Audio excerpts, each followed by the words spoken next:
เอกะได้เวลาเลาะอีกจักหน่อยพี่น้องสิไปเบิ่ง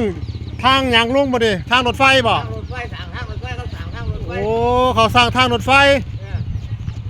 พาไปเลาะบนทางรถไฟเขาอีกอยู่บ้านใดลุงอยู่หมู่ที่3นี่ล่ะบ้านบ่อใหญ่หมู่ที่3โอ้นี่ล่ะเขาเฮ็ดทางรถไฟ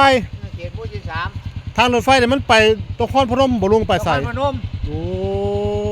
มาแม่อีได้น่ะ ยืนจิ้มแค้วเสย นครพนมบ้านไผ่ มื้อนี้ลุงสิพาเลาะจักหน่อยพี่น้องสิว่าไปเส้นที่บ่ลงอ๋อเส้นที่ก็ไปได้บ่อยู่เสียวขนาด เสียวขนาดเลยเด้อนั่งเข้านั่งพ้นนั่งพ้นนั่งท้ายลาวครับ นักข่าวมันกินเลือดไปตัว นั่งคนละฝั่ง สิ่งมันหนาเลย เนาะ ลืมลืมโอ้มันไปทางไรบ่ลงนี่ ไปหน้านี่แล้ว โอ้ไปทางนี้ก็ได้โอ้นี่เด้อนาใหญ่บัวพันธุ์นี่ตะกี้นี่โอ้ต้นหยังอ่ะดิ มันบอก โอ้อะโวคาโด เฮ้ย โอ้นายใหญ่หมูก็ขายแล้วเสียดายเนาะโอ้พุทธเผ็ดซะ น้ำตัวง่วงเนี่ย ข้าเจ้าซื้อมาปล่อยน้ำบ่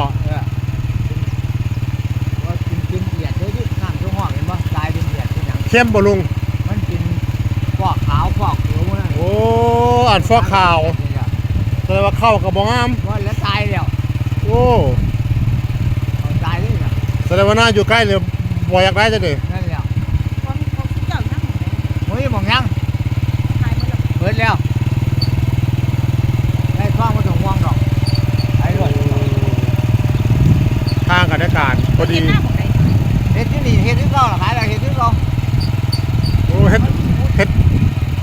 ใครเขาเลยได้เขาบัด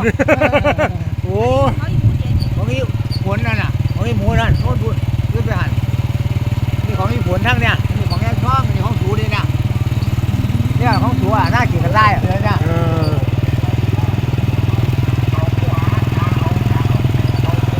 ออตักกระดาษเลย ผมนี่เขาเวียนนี่คนจีนนี่ใกล้ของบ้านนี่ เออ คนจีนไปเหมือนนี่แหละว่าพูดเหรอ ทางฮอดเลยทำวัดเทวดาเต็มเลยทำสร้างบ้านบ่ลง ฮะ สร้างเรือนได้แล้ว ร่างแกเขาจุกไม่นะบ้านของดี2 แสนน่ะ